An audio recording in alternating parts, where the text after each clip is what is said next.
वल्लभाधीश की जय। श्री गोसाई जी परम दयाल की जय। श्याम सुंदर श्री यमुने महारानी की जय। श्री गिरिराज धरण की जय।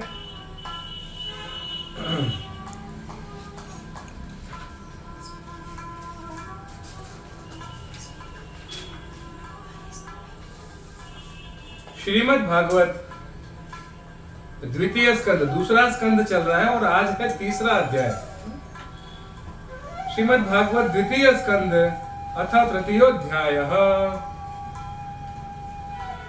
आज हम पढ़ेंगे कि कामनाओं के अनुसार विभिन्न देवताओं की उपासना तथा भगवत भक्ति के प्राधान्य का निरूपण। हमारी जो भी इच्छाएं हैं उन इच्छाओं को पूरा करने के लिए किस देवता की स्तुति करनी चाहिए वो आज हम पढ़ेंगे।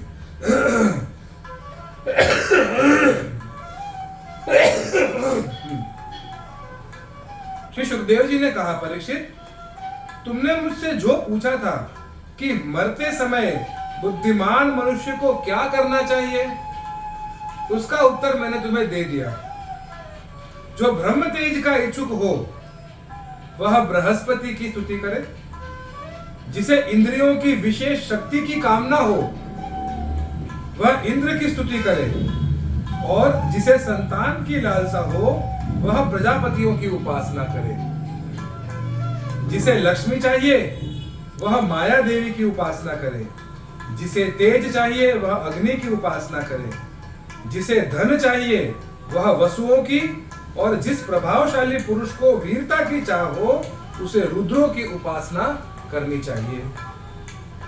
जिसे बहुत अन्न प्राप्त करने की इच्छा हो वह अदिति का स्तुति करे, जिसे स्वर्ग की कामना हो वह अदिति के पुत्र देवताओं की स्तुति करे, जिसे राज्य की अभिलाषा हो वह विश्व देवों का, और जो प्रजा को अपने अनुकूल बनाने की इच्छा रखता हो उसे साध्य देवताओं की आराधना करनी चाहिए। आयु की इच्छा के लिए अश्विनी कुमारों का, पुष्टि की इच्छा से पृथ्वी का, और प्रतिष्ठा की चाह हो तो लोक माता पृथ्वी और द्यो यानी कि आकाश का सेवन करना चाहिए। सौंदर्य की जिसे चाह हो वह गंधर्वों की उपासना करे। पत्नी की प्राप्ति के लिए उर्वशी अप्सरा की, और सबका स्वामी बनने के लिए ब्रह्मा की आराधना करनी चाहिए।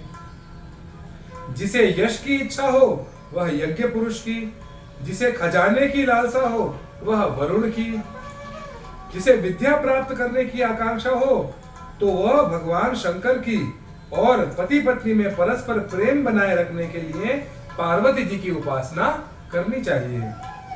धर्म उपार्जन करने के लिए विष्णु भगवान की, वंश परंपरा की रक्षा के लिए पितरों की, बाधाओं से बचने के लिए यक्षों की, और बलवान होने के लिए मृग गणों की आराधना करनी चाहिए। राज्य के लिए मनवंतरों के अधिपति देवों को, अभिचार के लिए निर्तृतियों को, भोगों के लिए चंद्रमा को, और निष्कामता प्राप्त करने के लिए परम पुरुष नारायण को भजना चाहिए। और जो बुद्धिमान पुरुष वह चाहे निष्काम हो, समस्त कामनाओं से युक्त हो अथवा मोक्ष चाहते हो, उसे तो तीव्र भक्ति योग के द्वारा केवल पुरुषोत्तम भगवान की ही आराधना करनी चाहिए। जितने भी उपासक हैं उनका सबसे बड़ा हित इसी में है कि वे भगवान के प्रेमी भक्तों का संग करके भगवान में अविचल प्रेम प्राप्त करें। ऐसे पुरुषों के सत्संग में जो भगवान की लीला कथाएं होती हैं उनसे उन दुर्लभ ज्ञान की प्राप्ति होती है, जिससे संसार सागर की त्रिगुणमयी तरंग मालाओं के थपेड़े शांत हो जाते हैं, हृदय शुद्ध होकर आनंद का अनुभव होने लगता है, इंद्रियों के विषय में आसक्ति नहीं रहती, केवल ये मोक्ष का सर्वसम्मत मार्ग भक्ति योग प्राप्त हो जाता है। भगवान की ऐसी रसमयी कथाओं का चस्का लग जाने पर भला कौन ऐसा है जो उन्हें प्रेम न करे। शौनक जी ने कहा, सूत जी, राजा परीक्षित ने सुखदेव जी की यह बात सुनकर उनसे और क्या पूछा। वे तो सर्वज्ञ होने के साथ ही साथ मधुर वर्णन करने में भी बड़े निपुण थे। सूत जी, आप तो सब कुछ जानते हैं, हम लोग उनकी वह बातचीत बड़े प्रेम से सुनना चाहते हैं। आप कृपा करके अवश्य सुनाइए, क्योंकि संतों की सभा में ऐसी ही बातें होती हैं जिनका पर्यवसान भगवान की रसमयी लीला कथा में ही होता है। पांडुनंदन महारथी राजा परीक्षित बड़े भगवत भक्त थे। बाल्यावस्था में खिलौने से खेलते समय भी वे श्री कृष्ण की लीला का ही ध्यान करते थे। भगवान में सुखदेव जी भी जन्म से ही भगवत परायण है। ऐसे संतों के सत्संग में भगवान के मंगलमय गुणों की दिव्य चर्चा अवश्य ही हुई होगी। जिसका समय भगवान श्री कृष्ण के गुणों के गान अथवा श्रवण में व्यतीत हो रहा है, उसके अतिरिक्त सभी मनुष्यों की आयु व्यर्थ ही जा रही है। ये भगवान सूर्य प्रतिदिन अपने उदय और अस्त से उनकी आयु छीनते जा रहे हैं। क्या वृक्ष नहीं जीते? क्या लोहार की धोंकनी सांस नहीं लेती? गांव के अन्य पालतू पशु क्या मनुष्य पशु की तरह खाते पीते या मैथुन नहीं करते? जिसके कान में भगवान श्री कृष्ण की लीला कथा कभी नहीं पड़ी, वह नर पशु, कुत्ते, ग्राम सुअर, ऊंट और गधे से भी गया बीता है। सूत जी, जो मनुष्य भगवान श्री कृष्ण की कथा कभी नहीं सुनता, उसके कान बिल के समान है। चूहे के बिल होते हैं ना, उनके समान। जो जीभ भगवान की लीलाओं का गान नहीं करती, वह मेंढक की जीभ के तरह टर टर करने वाली मानी जाती है। उसका होना या न होना एक ही बराबर है। जो सिर कभी भगवान श्री कृष्ण के चरणों में झुकता नहीं, वह रेशमी वस्त्र से सुसज्जित और मुकुट से युक्त होने पर भी बोझा मात्र है।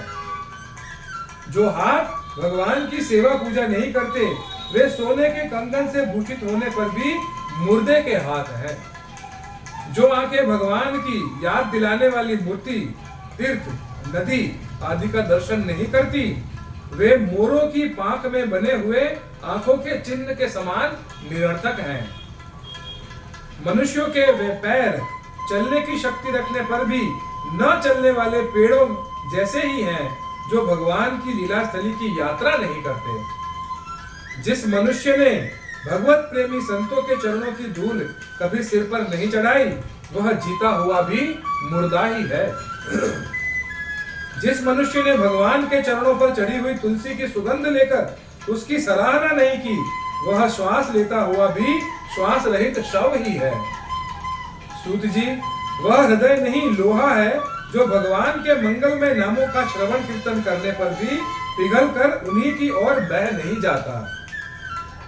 जिस समय हृदय पिघल जाता है, उस समय नेत्रों में आंसू छलकने लगते हैं और शरीर का रोम रोम खिल उठता है।